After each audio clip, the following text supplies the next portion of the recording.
Welcome to this edition of When the Biomass Hits the Wind Turbine, a discussion of sustainable living and what that means to you and me.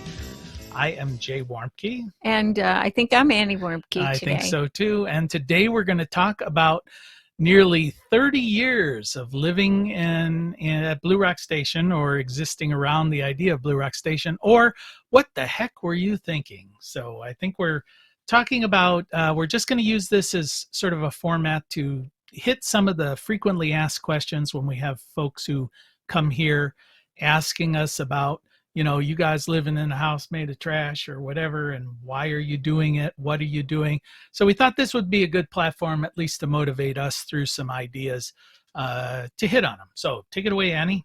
Well, what's your question? The reason I wanted to do this is because I feel like there's a need to really walk people through what it takes to go from living in corporate America with big jobs and cars provided and all that stuff, traveling around the world, to trying to live as resiliently and simply off the land. It's a big transition, and lots of people fantasize, so it's not so much living at Blue Rock Station. That's just our example that we're going to use to kind of walk through this. So yeah, I think a lot of people have that fantasy of telling their boss, maybe named Bob, to take this job and shove it, and I'm going to move out into the country and live in a cabin and raise whatever I'm going to raise. They all sound like country western song titles. Yeah. Drive my little old pickup truck with my dog named Blue. And there's an idolized concept of what that means. Very, very few people actually do that and follow through with it. But I think it's a bit of a fantasy. But we kind of did that. Our dog's not named Blue, but everything else is pretty much along those lines. So let's just talk about some of our experiences, how we did that, what we did it, what motivated. Well, but it really started, more than 40 years ago now, because I know when we were dating, I told you that I wanted to live someplace where it was warm, because to me, Ohio was just devastatingly cold and dreary. And also I equated living in Ohio with poverty. And I wanted to live where it was warm. But then when I got older, I said I wanted to be a farmer again, because I felt like I was going to be the Tin Man when I was old, after I watched some of my family age. And I thought, the Tin Man, if he stops, he just locks up. And that's what I thought would happen to me as an old woman. So that was what I told you, is, that's where I'm walking to. I'm going to be in that place when I'm getting old. And so at some point, I think it had to do with our grandchild, when we realized we were going to be grandparents, which is well over 40 years ago. No, it's not, but it seems like it. I was thinking, she's only 27. Okay, but 40 years ago. But anyway, so 27 years, actually almost 28 years ago, we were going to be grandparents. We are grandparents now. And I said, well, we should start looking for a piece of land. And I know we had talked about it a lot, and we decided, let's have some criteria, but we didn't want to owe any money. So we're thinking, all right, how's that going to work? So we've got to save some money to pay for the land. And we wanted the land to be within an hour and a half or so of an airport in a major city, because we lived near a major city. So we wanted to just get on the plane, get to the place, get a rental car. So we're saying basically it needed to be accessible. Right. And we had a vision that it would be a retreat for our families and our friends. And so we didn't know what that would mean in terms of housing. I know at one point I said, well, that the region where our granddaughter was going to be born in Southeast Ohio is poor no matter what happens. So we should try to build a building that would make a difference for the region. And at the time that didn't make any sense, but I felt strongly about it. We also, again, said we didn't want to have debt. So that caused a bit of a stir, because you couldn't you couldn't really get a bank loan anyway on vacant land, and we didn't really want to build a house right away, and we didn't want to have debt against a house. So I started by calling when we decided we were going to live in Southeast Ohio near where our granddaughter was going to be born. I started calling different real estate agents, which took me to these amazing, horrible slag piles where well, they saw you coming. they thought you're going to want to go hunting. And I'm like, no, I don't want to kill anything. I just want to have a piece of land where I could grow food and, build a nice place to live and things like that. And so I gave up on them.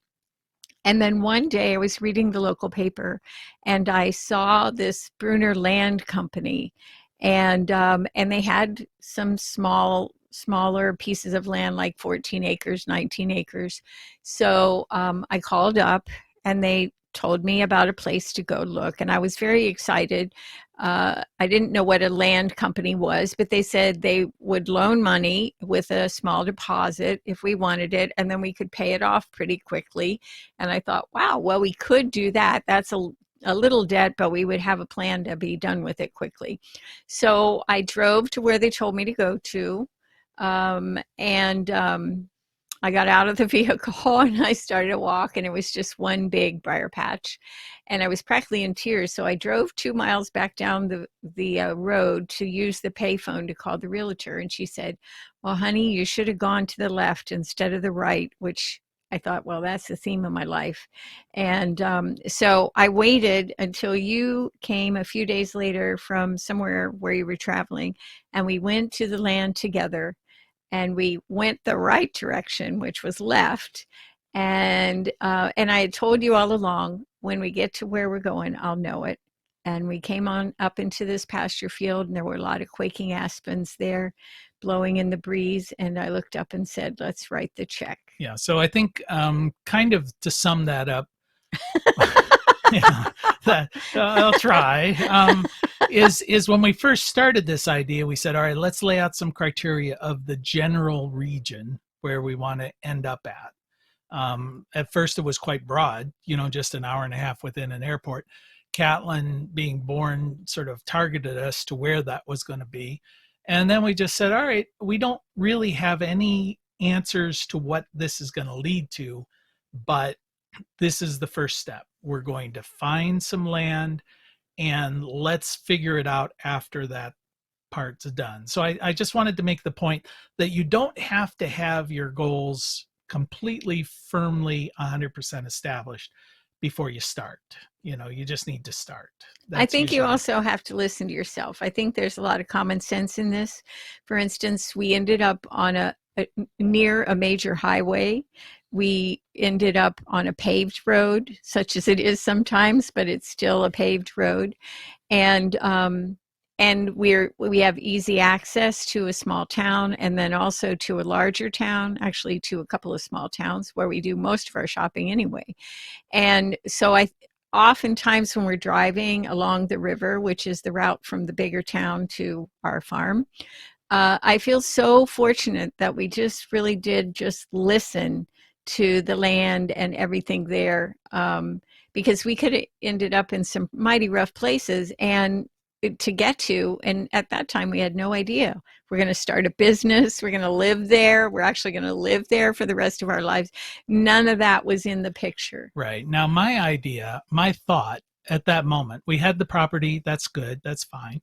Of course, I was still in the mindset of, I'm going to become a millionaire before I'm 40. I'm going to have a Mercedes 350 SL, red, convertible. It was so funny. And you would show up in your suit. And at that point, I think in the beginning, when I would be there in the summer planting trees, we were staying in a tent. And and you change your clothes and you'd be there like 10 minutes. Let's go to town and go to the show. And I'd be like, wait, let's get the hell out of here. I have a baby and you are going to help me with the baby. I need to finish the trees or paint the rest of the shed or whatever it was. I used to joke because, of course, this is getting a little ahead, but once we started building the Earthship, you would come up with Catlin over the summers and basically be here almost all summer working on the Earthship and trying to, find people to help you with that. And then I would fly up Friday night from some from place, Tampa, usually the rest of the world. Yeah, and get here, drive in, spend the weekend working on whatever things you had stored up for me, and then I'd be thinking by Sunday night, man, I need to get back to work Have a where I vacation. can rest. Man, this is terrible. You would say that all So the time. it was so sustainable because I'm flying halfway across the country on Friday, flying back home on Sunday. But of course, at that time, my job, I was flying everywhere. You could have all been the gone time. anywhere. It was So just I a had stopover. a million frequent flyer miles. So it was. Well, it you was were pretty just straightforward. oftentimes just stopping off. I mean, it was about once a month. The whole time I was building the house in the summers, you were, rarely there more often than once a month. So, but we weren't thinking about so much about carbon, although I did read a lot about it at the time, but I didn't completely understand. And that one plane ride was totally screwed up your entire carbon footprint for the rest of your life. So you're going to go into the forget about next that. life and still be in trouble. Yeah. So what led to the idea of the Earthship? And for those that aren't familiar with the Earthship, it is a home that's made primarily out of automobile tires, rammed earth, earth plastering, rammed earth into cans, the tires. Yeah, and using thermal mass, using passive solar, rainwater harvesting, composting toilets. So it's essentially a self-sustained residential living structure made mostly out of things that have been thrown away. So that's kind of the concept. Repurposing. So how did we go from flying in a suit on a Friday night building a cabin in the woods? That's you. I was driving. To living in a house made out of garbage. So what was that transition? The problem was from the very beginning, and I'm going to put it on you, is that you went along with me. When I said I wanted some land, you went along with me. When it's I always said the ringleader wanted to buy the land, off. You said, okay, let's write the check. So then I said, I don't know what kind of building I want to build, but I think we have to build something. Well, I didn't mean I wanted to build, that we wanted to build. I wanted something that would make a difference for other people besides just not us, because it felt really selfish to already have a beautiful home and have all the things that we had and then think, oh, let's have a second one, when so many people didn't even have one. So one day, about maybe 5 months after we bought the land, I was at home, and Catlin by now was 5 months old too, and she was sleeping on my belly, and I was listening to WMNF radio, community radio stations, which are great, in Tampa, Florida, and I heard the architect Michael Reynolds talking about buildings out of clean waste with rammed earth tires and cans and bottles, and immediately I knew that's what we're going to do. And I said to Catlin, who was sound asleep and all snuggled in, hey, you and Mama are going to do this together. And so I called you up and I said, hey, how about if I arrange for us to go to Taos, New Mexico, where the architect is, in a month or so, and see some of these buildings, and we could have a rendezvous, and the baby will be staying with the other grandmother. And as I like to say, you heard the word rendezvous and you said, okay. And you were coming in from someplace else, and I flew in from Ohio, and we met up in Taos, New Mexico. And the first house we went to look at, which was the first Earthship they had built, you looked at me and you said, this is the deal. You're so right about this. Yeah, it felt nice. It felt comfortable. It felt right. I thought it was so lovely because it wasn't even really completely finished, as I remember. And each house we would go to, you would say, yeah, this is the deal. Mm-hmm. And so I was so happy about that. But then, the next leg of it was, how do we go from here? So, all right, well, don't get into that just yet, because I want to remind folks that you are listening to When the Biomass Hits the Wind Turbine with Jay and Annie Warmke, reminding you it is indeed the end of the world as we know it. Oh, yeah. And thank God. And thank God. Or you forgot the tagline. I forgot thank God. We always throw that in there because, it is, the world as we know it is kind of messed up. Well, no, and it's really written really its messed up. death warrant, and now Yeah. it's we got to So build something different. so I know I'm jumping down our list because we've got a list here that's probably going to Oh, take wait, 10 different things. before All you right. jump, I want to make one point about what I just said. And that is that I think a lot of the reason in the beginning that we succeeded in doing these outrageous things and these off the wall things was because no matter what role we each played within the plan, we agreed. We went forward together. And I don't think this kind of lifestyle or any of it works, any wild things you want to do work, if both of you or you don't have other people supporting what you want to do. And I think that's a big piece of building resiliency in Sure. life. Well, I think as we sort of indicated, we're coming from different positions. You were in this kind of mindset of, I want to move towards this. This has always been my long-term goal. The simple life, the agricultural life, having a bunch of animals, living on a farm, doing chores, all that appealed to you. It did not appeal to me. It was not something on my radar.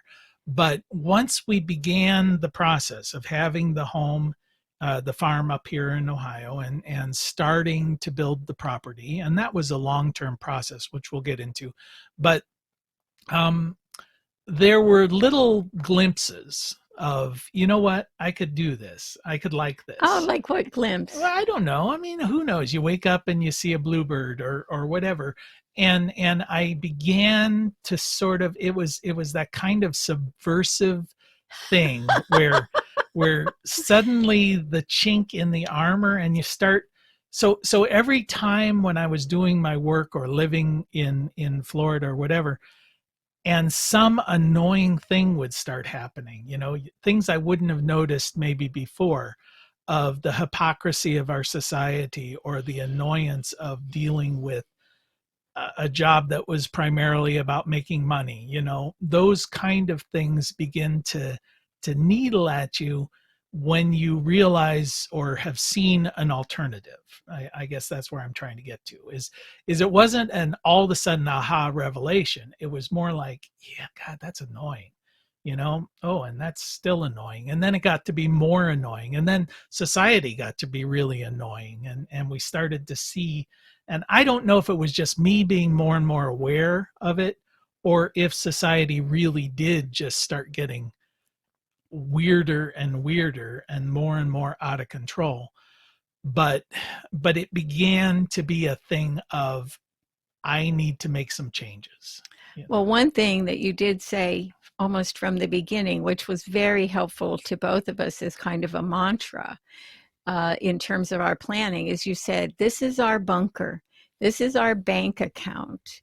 And no matter what happens in the world now, we have a place to go, a place to be where we would be safe. We would be able to take care of ourselves. And yes, we had a big learning curve, but so what we would say is, oh, we made a lot of money and we invested in an awful lot of people with some of that money. We didn't keep it all for ourselves. And that was our life even before here. But then we had this bunker that we were putting money into, and we got lucky. I inherited some money. And so we never really had debt after those first couple of years. And a lot of the money that went into building the house came from that money that was gifted.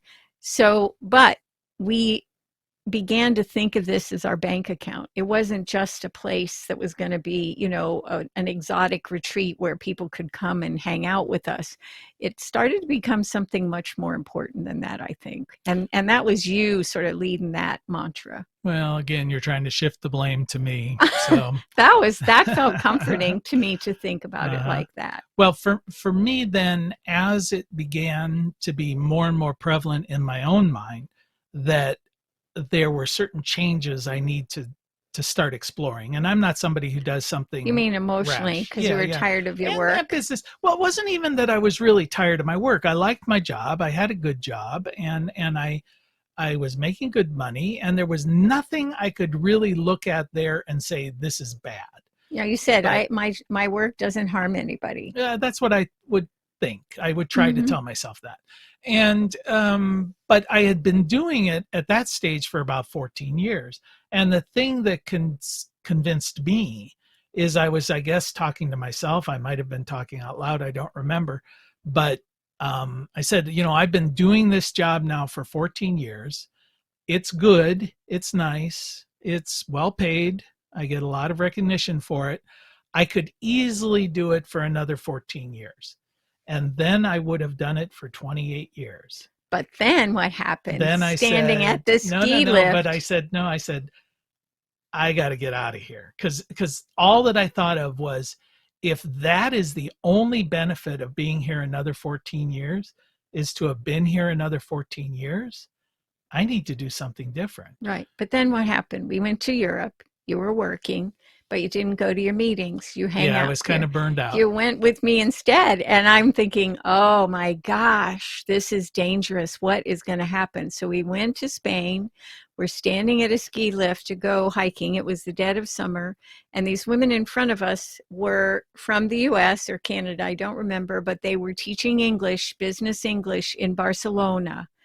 And you started to think about that out loud in line. And so you tell the story because it's your story. I don't remember the story. Yes, you do remember. No, you tell it. Okay, well, so you were standing there, and all of a sudden it really hit me that no matter what I was going to face or lose out on or whatever, how much it was going to change our lives, and that's what all went through me, I have to tell the truth. And I said to you, I could slap myself in the mouth for saying this, but your job is sucking your soul out, and you've got to leave. You've got to quit. And you looked at me and you're like, well, but what would I do? Yeah, well, that was the issue. I was thinking, I have security. I have a good paycheck. I have health insurance. I have sick leave. I have a 401k, for heaven's sakes, all of these things. And the idea of just walking away from all of that was very, very frightening. And of course, your response was that you don't have security. Security is an illusion. You could go into work tomorrow and they could fire you. You could get sued by somebody. They could take all your money away. There is no such thing as security. That from that myth. point. At that point, yeah, you're living, right. You're living a myth, and that bothered me, Yeah, but then I did say, you have security. You have a good mind. You're healthy. You have a loving partner. You have the ability. You're white. You speak English as your first language. You were born in the US. You've traveled all over the world. You can speak a little of 3 other languages. You can write like nobody's business.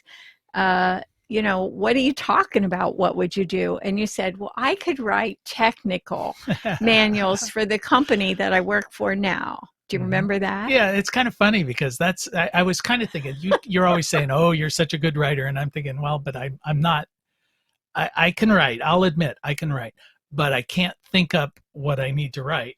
I'm not Mark Twain. I cannot come up with fictional stories. And of course, that's what we think about as writing.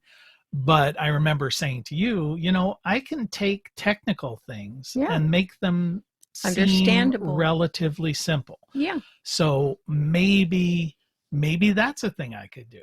And so in the line, you said that, and you just sort of skipped along. We got on the thing that took us to the top, and suddenly we were at the top of the mountain. And I have a picture that I should find it, but it was at that defining moment, sitting there with Catlin, who was 5 at the time, 6 maybe. She was 6. We're sitting there, and we knew where we were going. We didn't know how we were going to get there. We didn't know what was going to happen, but we knew this is the defining moment. We've laid the gauntlet down. We're going to leave it all behind. And then after that, sort of all hell broke loose. But we made some decisions, some very basic decisions, a timeline. We created a timeline. We created a plan. And it started to really feel like relief, even though it was harsh. It just felt awful to leave things behind. Most people know when they're on the wrong path. Do they? I think they do, unconsciously or consciously. They're not happy in what they're doing. And for me and for you, we were kind of going, listen, life's not in a dress rehearsal. You don't want to waste another 14 years doing something that's okay. You want to do something that's great. You want to do what you really want to do. And so that, I think the idea of saying, okay, I'm feeling like things aren't exactly right. And I think that moment, but it took a while to get there. It took a lot of finagling and planning. But at that point, you then begin to say, you know what? Now I've really in my mind made the commitment to leave. And that was difficult because then I was gone. You know, at that point, you're just gone. You're still there, but you're gone. Yeah. And that became a difficult period. I know, but it was good. But I want to say that all of that was what was valuable to you. But the only thing that mattered to me was that I wanted to look up every day and see you there being healthy and feeling good about yourself. And that's all I cared about. You're my bank account. Mm-hmm. So, well, the purpose of kind of these frequently asked, and I know we've been ranting or not ranting. No, we're talking about how we reminiscing a little bit, yeah. Like telling old photos or whatever. But I think this is the step, and most people don't really realize how difficult that step is to finally say, yes, we're going to make these changes. Yes, I'm going to reject what society has told me is what you should be doing. And usually society is wrong. I mean, about everything, they're just wrong. So you have to at some point go, listen, I'm going to reject this foolish notion of security. I'm going to reject this foolish notion that my status is tied up in what I do, not who I am. That's a big thing for Americans. And I am going to come and take a different path. I don't know what that path is going to be necessarily or where it's going to lead, but that's going to be a path that is for the next period of time. And maybe it's not a forever path, but it's for the next leg of the journey. And don't think that's going to be easy. And a lot of people are going to come at you. All these folks, it's like when you're an alcoholic and you decide to give up drinking. All your friends are not going to be supportive of you making those major life changes. And a lot of those people who have been your support structure are going to fall by the wayside because you have changed. Well, you've broken a lot of rules. Yeah. Well, just let me say a couple of things real quickly is that we went on to leave everything behind and we sold our vehicle, we sold our home, we hung on to our bunker, and we went to 3 years of a gap time in life where you mucked out horse stalls and saved the horse ranch, so to speak, the riding school. And we did a lot of things to travel and meet people and use the money we had to invest in ourselves because we needed to step away to think it through. And that might be a good idea, having a gap year to get your head together. Yeah. All right. Well, you have been listening to When the Biomass Hits the Wind Turbine with Jay and Annie Warmke. We want to thank our Emmy award-winning producer, Adam Rich, whose head is always together. And we want to thank you for spending just a little bit of time with us. And as your grandmother hopefully told you, the secret to a happy and sustainable life is... play nice with others, clean up your own mess, and eat your veggies, Jay. Till next time. Bye.